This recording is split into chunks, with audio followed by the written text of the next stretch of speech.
Bismillahirrahmanirrahim. Assalamualaikum warahmatullahi wabarakatuh. Sahabat semuanya, teman-teman semuanya, kembali lagi kita ke Teras Inspirasi di channel khusus ya Sekolah Bisnis SSHJL. Baik, kali ini kita akan membahas tentang leadership atau kepemimpinan. Sebelumnya, mari kita lihat video ini teman-teman semuanya. Ya, sebuah video yang mengisahkan di India sana, ya, suatu ketika ada pohon tumbang. Ya, pohon tumbang ini akhirnya menyebabkan kemacetan yang luar biasa. Ya kan? Ya. Polisi yang berwenang dia mencoba untuk menyelesaikan.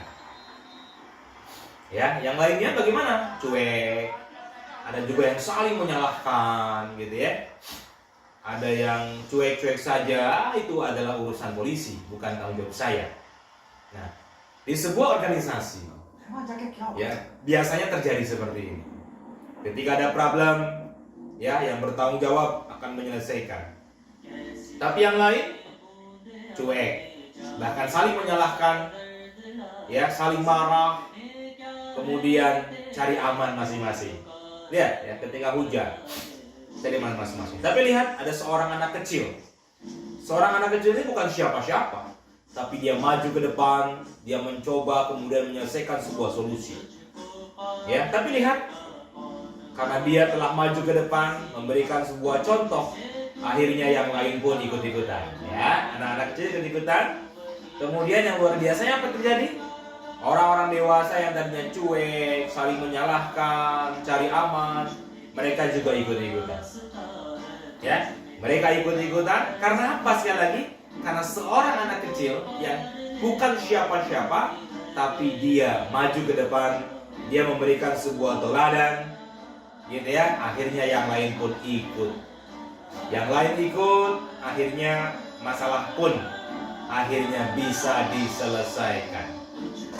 Teman-teman semuanya, itulah leadership. Jadi leadership itu bukanlah sebuah posisi. Leadership itu bukanlah sebuah jabatan. Tapi leadership adalah sifat. Leadership adalah karakter. Kenapa? Karena leadership adalah kemampuan mempengaruhi orang lain untuk melakukan sesuatu dalam mencapai tujuan bersama. Ya, dalam sebuah organisasi, dalam sebuah perusahaan tentu punya visi, misi, dan tujuan. Maka leadership adalah kemampuan mempengaruhi orang lain, tim, semua, ya, untuk bersama-sama melakukan sesuatu untuk mencapai tujuan bersama. Jadi leadership tidak hanya harus dimiliki oleh seorang pimpinan, leadership tidak harus dimiliki oleh seorang direktur, tapi leadership harus dimiliki oleh semua orang. Semua orang harus punya sifat-sifat leadership, teman-teman semuanya. Apalagi pimpinan perusahaannya, apalagi pimpinan organisasinya. Itulah leadership. Teman-teman semuanya, pertanyaannya adalah, kita banyak melihat contoh-contoh para leader. Kita mau jadi seperti apa? Kita lihat ada 10 orang terkaya di dunia. Mereka adalah pemimpin-pemimpin perusahaan besar. Ya. Kemudian kita juga lihat banyak para pemimpin-pemimpin contohnya Indonesia. Ya, di sini ada para pemimpin, ya, perusahaan-perusahaan besar, bahkan perusahaan milik negara. Tapi banyak di antara mereka juga yang akhirnya jatuh, kemudian terjungkal di jeruji besi KPK. Maka teman-teman semuanya, pertanyaannya adalah, siapa pemimpin-pemimpin yang patut kita contoh? Ya, baik saja kita mencontoh para pemimpin-pemimpin dunia, orang-orang yang terkaya dunia, itu baik. Tetapi, ya, yang lebih baik kita contoh adalah bukan hanya itu. Kenapa demikian? Karena ada 7 para pengusaha, 7 pemimpin bisnis dari 10 sahabat-sahabat Nabi yang dijamin masuk surga. Ya, ada 7 pengusaha, ya, dari 10 sahabat Nabi yang sudah dijamin masuk surga. Berarti apa? Mari kita lebih baik mencontoh mereka semuanya. Kenapa demikian? Dijamin masuk surga. Berarti sifatnya, karakternya, kehidupannya, bagaimana memimpin bisnis dan menjalankan bisnisnya, tentu mereka sudah dijamin dijaga oleh Allah Subhanahu wa taala dengan sifat-sifat yang baik sehingga akhirnya mereka semua dijamin masuk surga. Siapa mereka? Kita bisa lihat Abdurrahman bin Auf sebagai seorang pengusaha besar.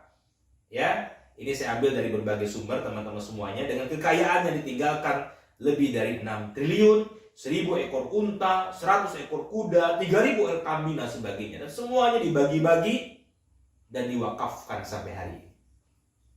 Ya, Az-Zubair bin Abdul Awwam, ahli perang sekaligus pengusaha.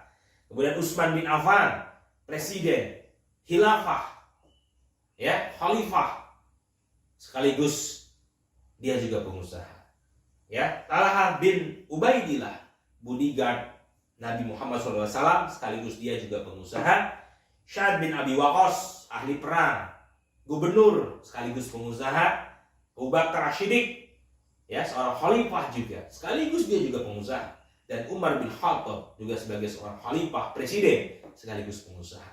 Mereka lah para pemimpin-pemimpin dunia, mereka lah para pemimpin-pemimpin bisnis yang tidak hanya sebagai seorang pengusaha, tapi juga ada sebagai ahli perang, sebagai presiden dan sebagainya. Ya, teman-teman semuanya. Mereka lah yang harus kita contoh. Teman-teman semuanya. Siapa lagi? Tentu saja adalah Nabi Muhammad SAW. Sebagai seorang pemimpin yang luar biasa. Nabi SAW adalah pemimpin paling tidak 4 yang dipimpinnya.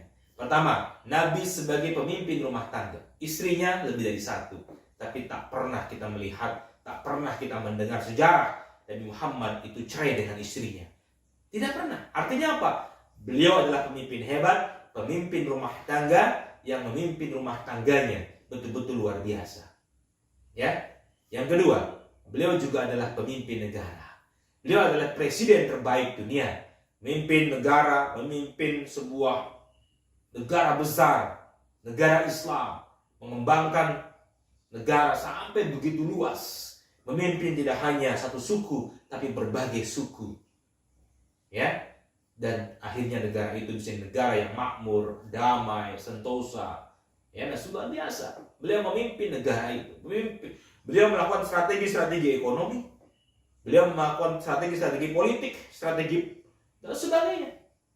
Ya, melakukan yang namanya hubungan internasional, ya, dan sebagainya. Beliau adalah pemimpin negara yang luar biasa. Yang ketiga, beliau adalah pemimpin perang. Beliau adalah panglima perang. Tidak kurang dari 23 peperangan yang dipimpinnya. Luar biasa. Di mana dunia ini yang merangkap sebagai presiden, merangkap juga sebagai pemimpin perang. Dan yang keempat, beliau adalah pemimpin umat.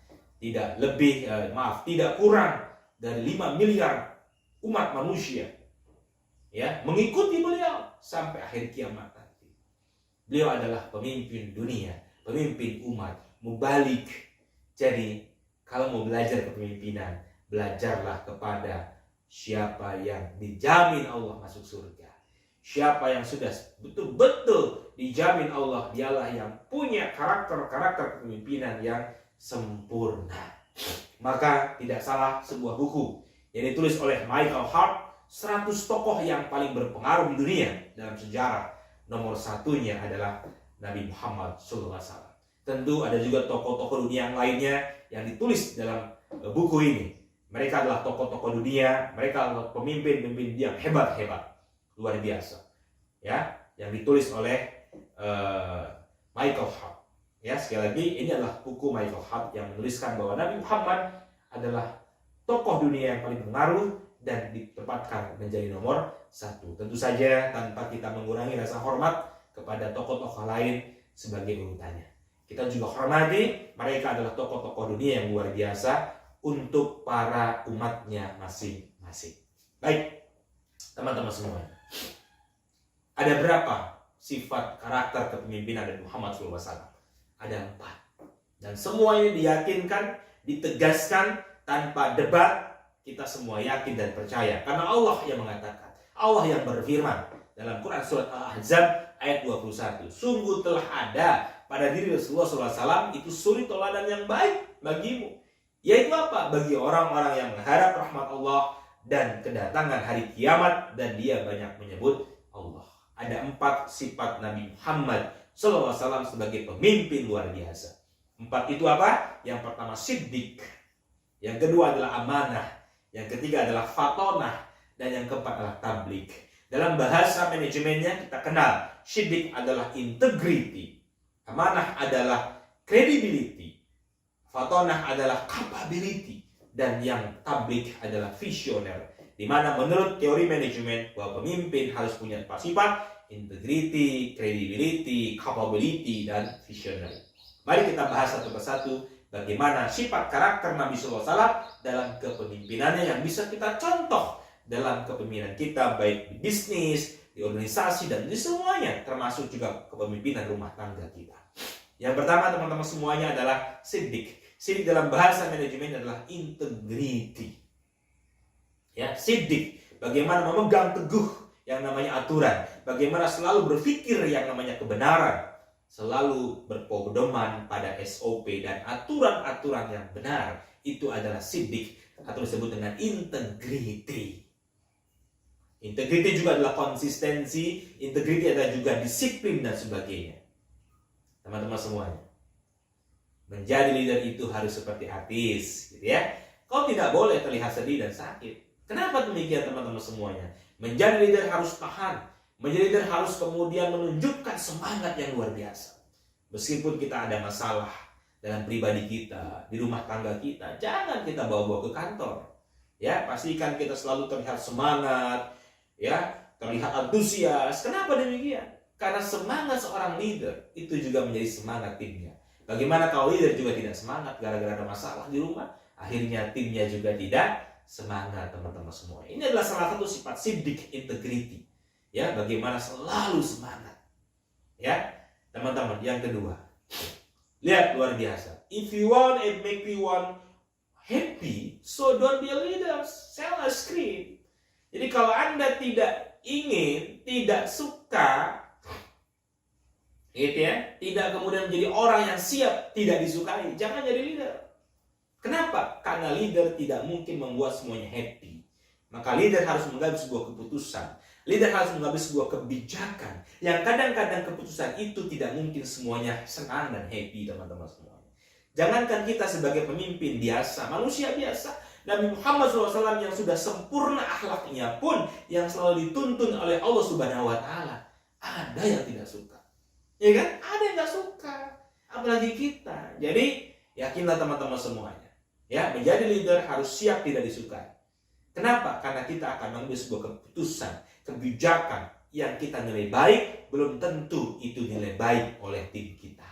Yang terpenting apa? Yang terpenting kita konsisten, meyakinkan dan memahamkan tim kita bahwa ini baik untuk semuanya.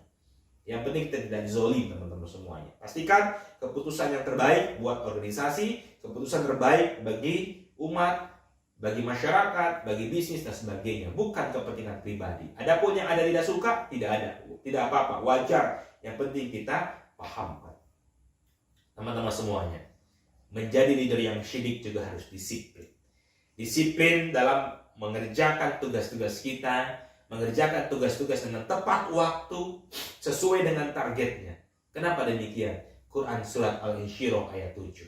Maka apabila telah selesai suatu urusan, maka bersegeralah selesaikan urusan yang lain dengan sungguh-sungguh. Inilah ayat Allah Subhanahu Wa Taala tentang disiplin. Bagaimana seorang leader pandai mengatur waktunya, time management, untuk kemudian bisa menyelesaikan tugas-tugas kepemimpinannya, tugas-tugas perusahaannya dengan tepat waktu.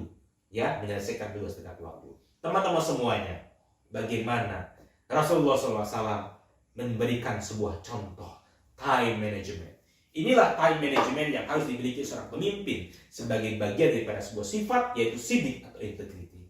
Teman-teman semuanya, mari kita lihat bagaimana time management Rasulullah SAW. Nah, ini tidak banyak yang tahu, teman-teman semuanya. Ya, ini adalah sunnah yang luar biasa yang jika kita jalankan, insya Allah kita akan maju, teman-teman semuanya. Ya, kita akan maju kalau kita menjalankan sunnah-sunnah Rasulullah. Ya, salah satu sunnah Rasulullah yang tidak bisa ya kita lupakan dan harus benar-benar kita ketahui, dan ini tidak banyak yang tahu, teman-teman semua. Saya rangkum dari berbagai sumber, lalu kemudian merangkum yang namanya Rasulullah time management. Inilah time management bagaimana yang harus ya dimiliki dan dilaksanakan oleh para pemimpin dunia, pemimpin bisnis dan sebagainya. Ya, bagaimana Rasulullah SAW melakukan time management, teman-teman semuanya. Rasulullah SAW time managementnya diatur oleh Allah. Ya, sekali lagi time managementnya diatur oleh Allah. Ya, tidak tanggung-tanggung, Allah mengaturnya dalam Al-Quran. Dan ingat, Al-Quran itu tidak mengatur hal-hal yang sepele. Al-Quran itu mengatur hal-hal besar, teman-teman semuanya. Tidak pernah kita melihat misalkan cara membuat sayur asam di Al-Quran. Tidak ada, karena itu sepele. Al-Quran hanya mengatur hal-hal yang besar, hal-hal yang strategis, yang mampu mempengaruhi kehidupan kita luar biasa, dunia dan akhirat. Ya, dan Nabi SAW itu diatur oleh Allah Subhanahu Wa Taala, dan time managementnya dimulai dari kapan? Dimulai dari kapan Rasulullah bangun, teman-teman semuanya. Maka ya dalam Quran surat Al-Muzammil, ya ayyuhal muzammil, ya hai orang yang berselimut, itulah perintah Allah kepada Nabi SAW. Bangunlah. Maka Nabi Muhammad SAW bangun kapan? Bangunnya adalah pada pukul 23.00. Jadi itulah bangun pertama kali Nabi Muhammad SAW. Teman-teman semuanya, Nabi Muhammad bangun pukul 23.00. Apa yang Nabi Muhammad lakukan pada saat itu? Yang Nabi Muhammad lakukan adalah bagaimana bertafakur, sholat malam dan sebagainya. Sampai jam berapa? Sampai jam 3. Ya, ini dijelaskan dalam Quran surat Al-Muzammil ayat 8, hadis riwayat Abu Daud dan hadis riwayat Muslim. Bagaimana Rasulullah bangun pertama kali. Lalu kemudian Rasulullah tidur kembali. Ya, tidurnya kapan? Tidur lagi adalah pukul 3. Sampai kapan? Sampai 4.30. Dijelaskan dalam Quran, hadis riwayat Al-Bukhari dan Muslim serta hadis riwayat Ahmad. Inilah tidurnya Rasulullah kembali, yaitu adalah pukul 3 sampai pukul 4:30.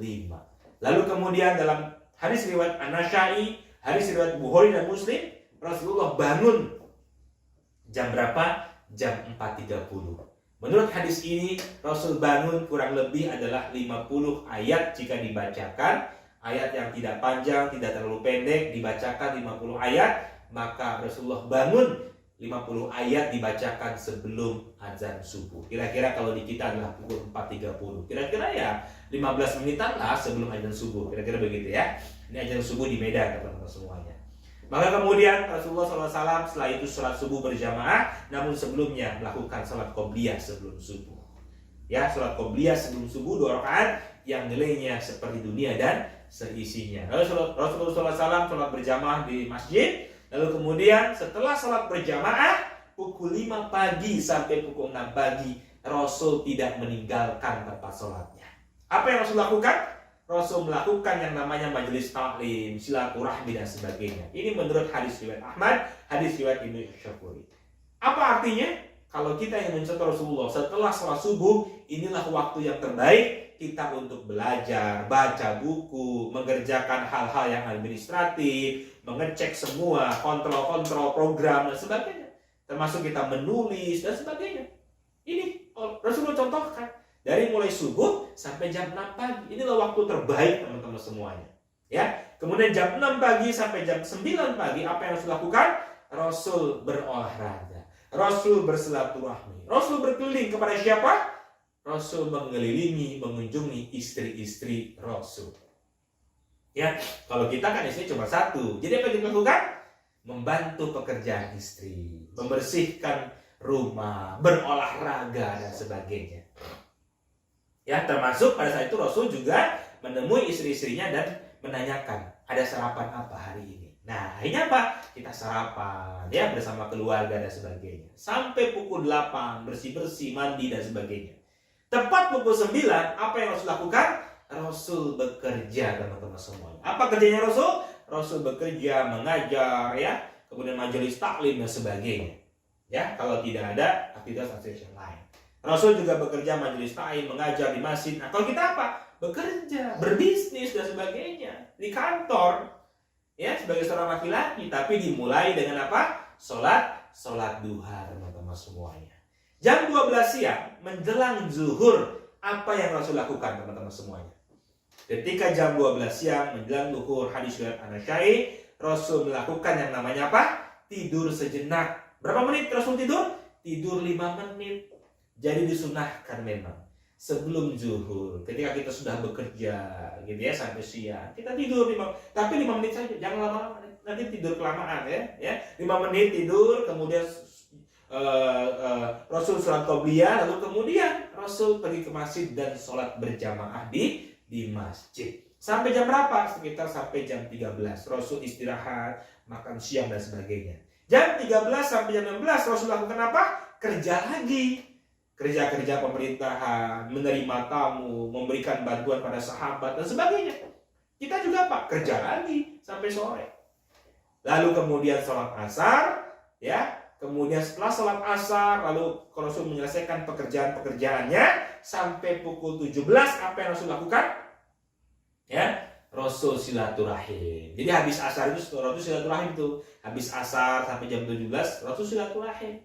Ya, kita juga boleh pulang kerja silaturahmi dulu dengan teman-teman. Tapi silaturahmi ya, bukan cuma ngopi lalu bergibah, bukan. Benar-benar bersilaturahmi, bangun relasi dan sebagainya. Hingga kemudian menjelang maghrib, Rasul sudah ada di rumah. Ya, Rasul mengunjungi istri-istrinya dan anak cucunya, teman-teman semua. Ini menurut hadis riwayat At-Tabrani. Setelah kemudian menjelang maghrib, Rasul kemudian mendatangi istrinya yang mendapatkan bagian atau jatah di malam itu. Rasul kan digilir ya, artinya ada jadwalnya, ada gilirannya. Ya, karena istrinya banyak, Rasulullah kemudian bergilir. Artinya ada adil ya, kemudian memberikan sebuah jadwal pada istri-istrinya. Maka Rasul datang ke istrinya yang mendapatkan jadwal di malam itu untuk kemudian Rasul melakukan apa? Rasul kemudian makan bersama, kadang-kadang mengajak para sahabatnya makan bersama ya. Kemudian sholat maghrib, ya habis sholat maghrib berjamaah, Rasul kembali kemudian silaturahmi dengan istrinya, dengan keluarganya untuk makan bersama lagi. Lalu kemudian teman-teman semuanya pada saat Isya, ya pada saat Isya kadang-kadang Rasul tidak menyegerakan sholat Isya. Ya, kadang-kadang sholat Isya, kadang-kadang juga tidak menyegerakan sholat Isya. Kenapa? Karena Rasul sholat Isyanya nanti pada saat malam hari, ya ketika bangun di malam tadi. Nah, yang jelas teman-teman semuanya, ketika setelah sholat Isya, sekitar pukul 20.30 sampai 21, apa yang Rasul lakukan? Rasul menyegerakan istirahat tidur. Nah, ini hati-hati teman-teman semuanya, Rasul menyegerakan tidur paling lambat jam 21.00. Inilah sunnah Rasul. Rasul tidur, nanti jam 23, jam 24 Rasul bangun. Nah, masalah kita apa? Masalah kita tidak maju, masalah kita tidak memimpin dengan baik, bisnis kita tidak maju, umat tidak maju, ekonomi tidak maju. Kenapa? Karena banyak hal yang tidak kita lakukan sesuai dengan sunnah Rasulullah SAW. Kita bangun, kita tidak tidur segera. Kita ngopi, kita berkongkol dan sebagainya. Giliran Rasul kemudian bangun malam, kita baru tidur. Inilah masalah kita, teman-teman. Baik. Itu adalah sifat kepemimpinan Nabi Muhammad SAW yang pertama, yaitu adalah sidik, atau dalam bahasa manajemennya adalah integriti, teman-teman semuanya. Baik, bagaimana sifat karakter kepemimpinan yang kedua yang dicontohkan oleh Nabi SAW, yaitu adalah amanah. Dalam bahasa manajemen adalah credibility, amanah. Sebagai pemimpin harus amanah, teman-teman semuanya. Sering nggak kita melihat ada karyawan kita, tim kita yang resign, teman-teman semua? Sering. Kalau ketika tim kita resign, maka pertama kali yang ditanya adalah siapa? Kita sebagai pemimpinnya.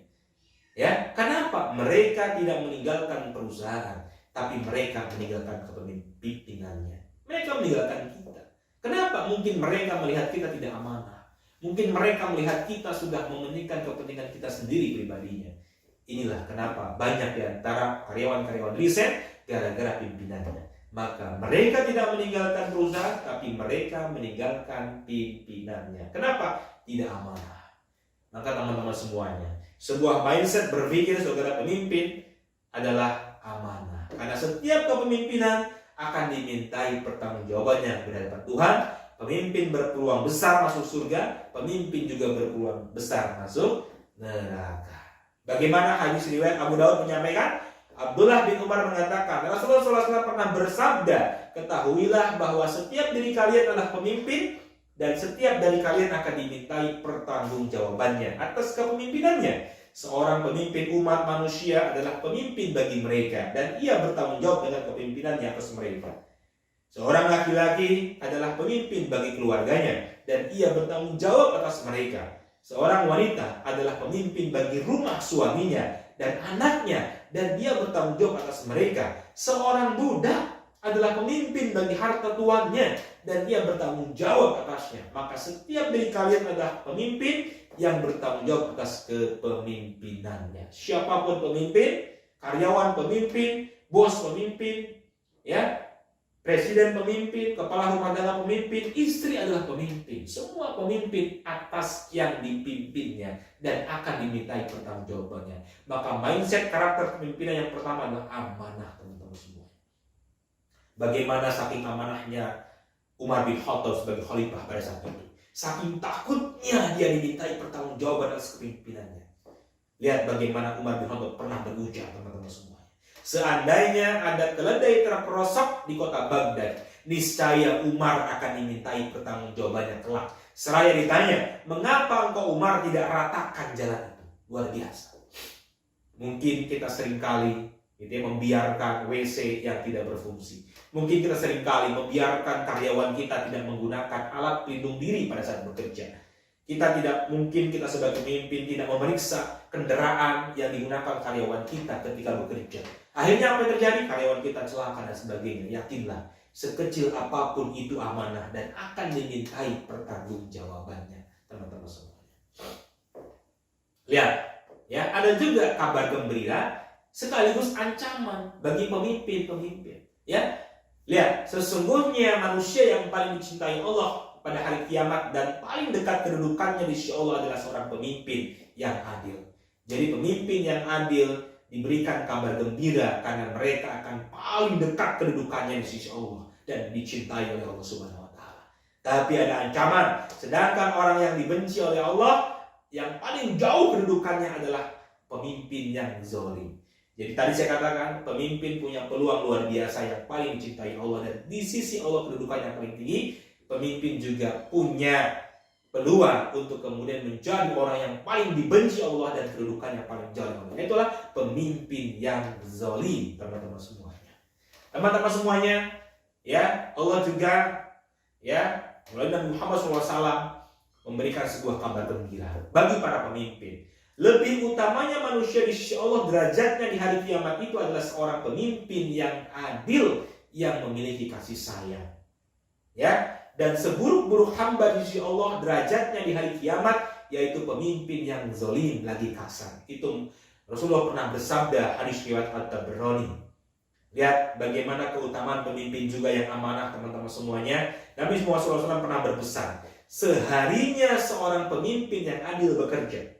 Bayangkan, sehari pemimpin yang adil itu bekerja, memimpin umat, memimpin perusahaan dan sebagainya, lebih utama daripada beribadah 60 tahun. Dan satu hukum yang ditegakkan oleh seorang pemimpin, ingat ya, satu kebijakan saja yang dibuat oleh seorang pemimpin dan itu adil, maka itu lebih baik, lebih utama, lebih bersih daripada hujan 40 hari. Hadis riwayat At-Tabrani, Bukhari, Muslim, Imam Ishaq. Luar biasa. Maka pemimpin punya sebuah tanggung jawab, yaitu apa? Membuat sebuah keputusan yang adil dan baik. Satu keputusan yang baik dan berakibat luar biasa, itu lebih baik dan lebih utama, teman-teman semuanya. Dan ingat, kepemimpinan sekali lagi amanah, akan dipertanggungjawabkan. Anda harus adil, Anda harus amanah, Anda harus jujur, bertanggung jawab pada pekerjaannya. Bagaimana Allah Subhanahu wa taala pernah menyampaikan dan memberikan sebuah firman, Quran surat Al-Anfal ayat 27. Hai orang-orang yang beriman, janganlah kamu mengkhianati Allah dan Rasul Muhammad, dan juga janganlah kamu mengkhianati amanat-amanat yang dipercayakan kepadamu, sedang kamu mengetahui. Hati-hati dengan kepemimpinan, hati-hati dengan amanah, teman-teman semuanya. Baik, itu adalah sifat karakter kepemimpinan yang kedua, sifat Muhammad yang menjadi contoh buat kita semuanya. Yang ketiga, Nabi Muhammad adalah seorang fatona. Bagaimana mungkin Nabi Muhammad bisa seorang presiden dan khalifah? Bagaimana mungkin Nabi Muhammad bisa memimpin perang kalau Nabi Muhammad tidak paham ekonomi, tidak paham strategi politik, tidak paham bagaimana strategi pendidikan, tidak paham bagaimana strategi perang. Nabi Muhammad orang yang fatonah, orang yang cerdas, orang yang pintar, berilmu, pengetahuan yang luas, teman-teman semuanya. Maka pemimpin juga harus capability. Dari Abu Hurairah berkata, dari Abu Hurairah, Nabi Muhammad pernah bersabda, kapan terjadi kiamat? Rasulullah berkata, jika amanah disia-siakan, maka tunggulah kiamat. Bagaimana menyia-nyiakan? Rasulullah menjawab, jika urusan diserahkan kepada yang bukan ahlinya, tunggulah kiamat atau tunggulah kehancurannya. Teman-teman semuanya, ini sebuah sabda Nabi SAW bahwa apa? Kalau kita jadi pemimpin, kita harus punya kemampuan. Jangan menyerahkan kepemimpinan pada orang yang bukan ahlinya. Maka kalau kita sudah diamankan jadi pemimpin, pastikan kita ahli strategi, ahli manajemen, ahli ekonomi, dan semuanya, teman-teman semuanya. Teman-teman semuanya, seorang bos itu tahu bagaimana sesuatu dikerjakan, tapi seorang pemimpin tahu bagaimana mengerjakannya. Inilah perbedaan antara pemimpin dengan pimpinan. Kalau pimpinan itu adalah bos, teman-teman. Dia hanya tahu bagaimana sesuatu dikerjakan. Saya tahu kok ini dikerjakan bagaimana. Kenapa? Karena saya tahu SOP-nya. Karena saya pernah baca. Tapi seorang pemimpin, dia tidak hanya tahu bagaimana dikerjakan, tapi dia tahu bagaimana mengerjakannya. Kenapa? Dia pernah merasakan pekerjaan itu. Maka kalau jadi pemimpin perusahaan, lebih baik Anda pernah mengerjakan. Lebih baik Anda pernah merasakan bagaimana pekerjaan karyawan itu. Sehingga nanti kalau Anda jadi pemimpin perusahaan yang top, maka Anda menjadi pemimpin, bukan hanya sekedar bos, teman-teman semuanya. Kenapa? Karena dia tahu, dia berpengalaman di bidangnya. Ya, tugas utama nahkoda adalah mengambil keputusan. Terlalu lambat mengambil keputusan akan mengorbankan awak dan kapalnya. Teman-teman semuanya, tugas utama seorang pemimpin adalah mengambil keputusan. Kalau lambat mengambil keputusan, maka Anda akan mengorbankan banyak orang di bawah Anda. Maka mengambil keputusan itu dengan cepat dan tepat itu butuh ilmu dan pengetahuan, butuh metodologi manajemen. Maka pemimpin harus fatonah atau cerdas, teman-teman semuanya. Dan ingat, menyelesaikan sendiri suatu urusan dalam kepemimpinan kita itu bukan pemimpin yang hebat. Tetapi pemimpin yang hebat adalah pemimpin yang bisa memperdayakan timnya. Teman-teman semuanya, menyelesaikan sendiri tanpa melibatkan tim bukan pemimpin yang hebat.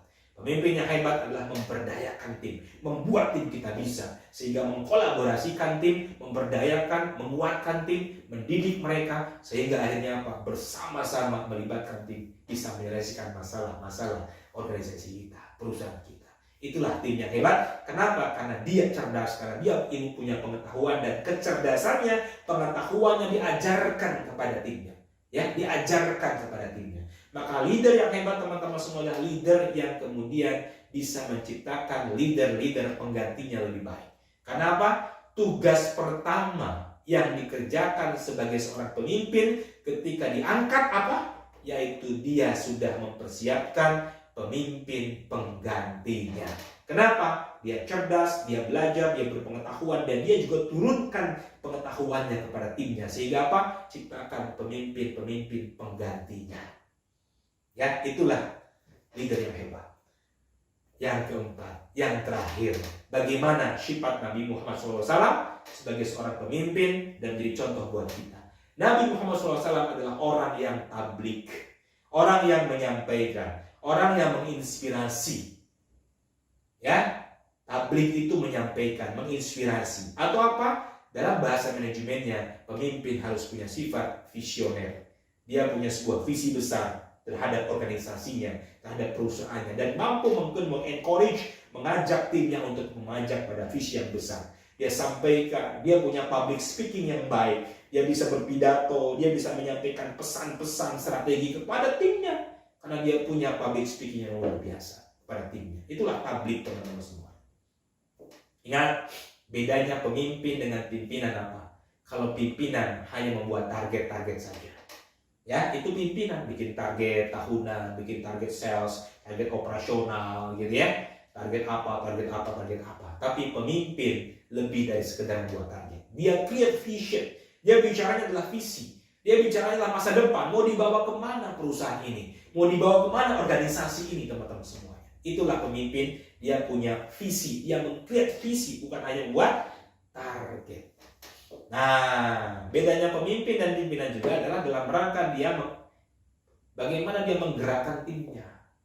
Nah, kalau pimpinan, dia metodenya memerintah. Tapi kalau leaders, dia memotivasi. Beda dong. Pak, coba ini kerjakan. Ya, bagaimana ini dikerjakan dan selesai hari ini tepat waktu. Itu memerintah, itu pimpinan. Tapi kalau leader bagaimana? Pemimpin. Dia memotivasi. Pak, kita punya pekerjaan, Pak. Kita punya orderan, Pak. Orderannya luar biasa, Pak. Ada 100 orderan. Kalau ini kita bisa kerjakan dengan baik, tepat waktu, produknya bagus, insya Allah, Pak, kita akan dipercaya terus-menerus oleh customer kita. Ya, maka pastikan, Pak, customer kita supaya happy, supaya mereka senang dengan orderan kita tepat waktu. Yuk kita kerjakan supaya tepat waktu, Pak. Itulah pemimpin. Dia memotivasi, tidak hanya memerintah. Dan karyawannya pun, timnya pun akan lebih senang ketika dia tidak hanya diperintah, tapi diberikan motivasi. Sehingga apa? Mereka bergerak bukan hanya karena takut. Mereka bergerak karena memang dia termotivasi. Maka teman-teman semuanya, leadership adalah kemampuan mempengaruhi orang lain mencapai tujuan. Tapi ingat, pengaruh itu hanya menggerakkan raga, tapi inspirasi menggerakkan jiwa. Kita sering mungkin meminta tim kita, ayo kita disiplin ya, tepat waktu ya, masuk tepat waktu ya, kita rapi ya. Tapi kita sendiri nggak tepat waktu, kita sendiri nggak rapi. Kira-kira tim kita mau nggak tepat waktu? Tetap mau mereka. Kenapa? Mereka takut karena aturan kita, karena kita pemimpin. Akhirnya bergerak apa? Yang bergerak hanya raganya, tapi bukan jiwanya.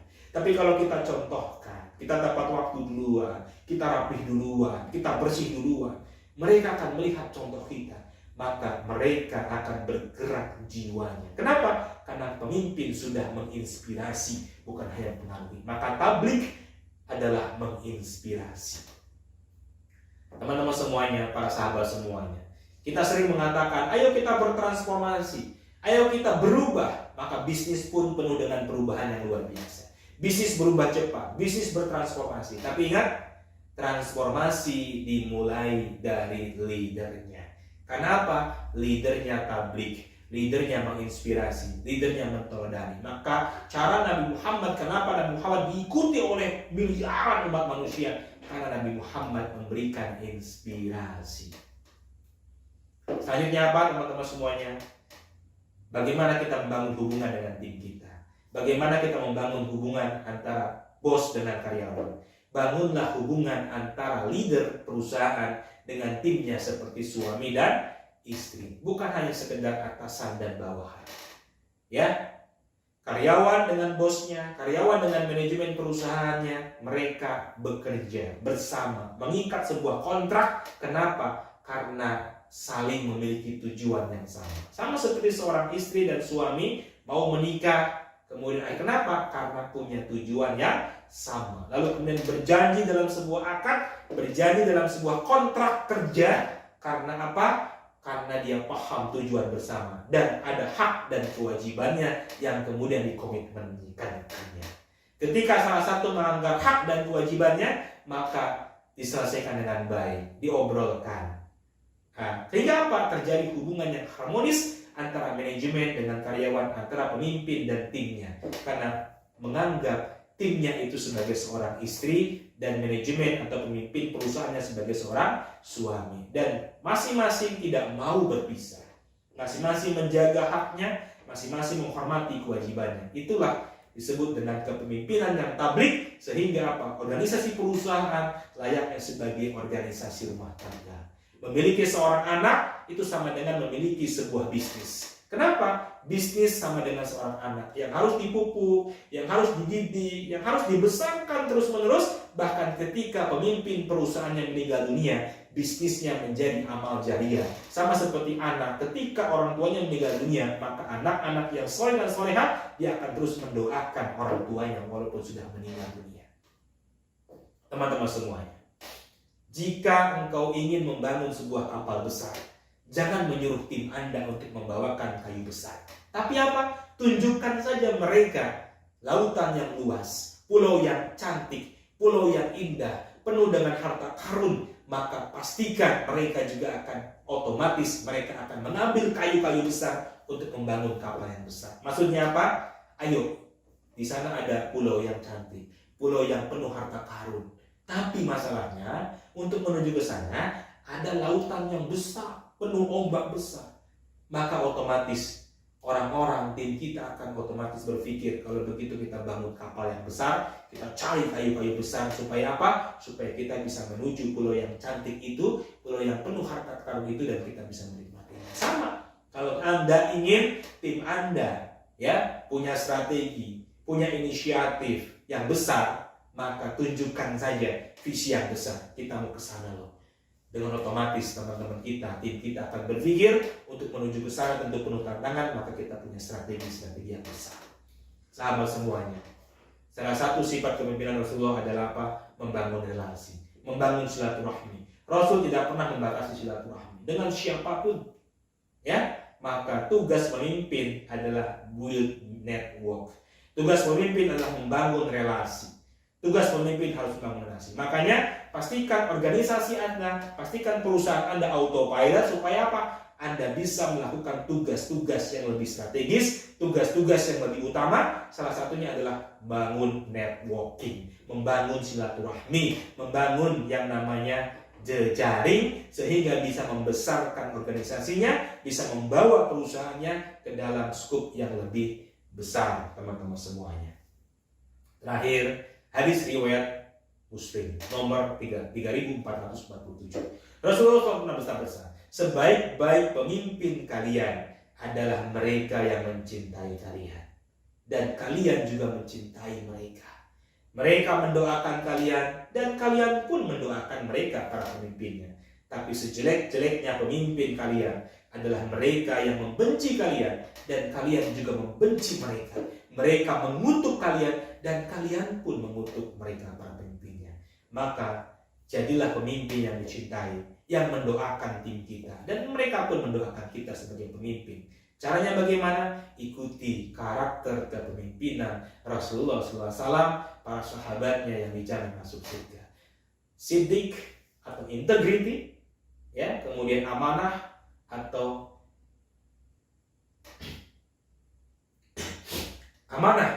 credibility, kemudian fatona atau capability, dan kemudian tabligh atau visioner. Terima kasih.